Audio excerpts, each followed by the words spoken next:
Hello and welcome! In this video series we will recreate some celebrity chefs' grilled cheese interpretations. So let's start with Jamie's interpretation of the perfect grilled cheese. The highlight here is a crunchy cheese crown on the outer side of the sandwich. We do not need a lot of ingredients for this.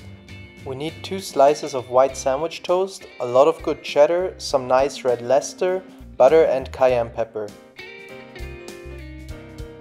Jamie recommended to eat the sandwich with mustard and brown sauce and ketchup. We start out by grounding the cheese. Jamie uses white cheddar and some flavorful red Leicester. An important step is to butter the sandwich toast from each side. After that, we put a lot of grounded cheese on one of the breads and put the other bread on top.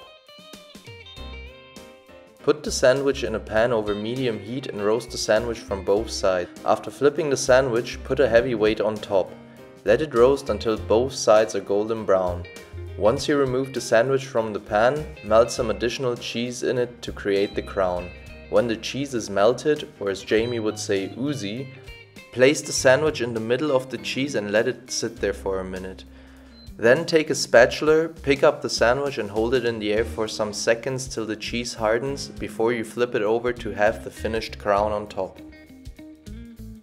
It's a nice buttery sandwich. The outside of the bread is nice and crispy and the inside soft so that it's no effort to get a bite out of the sandwich.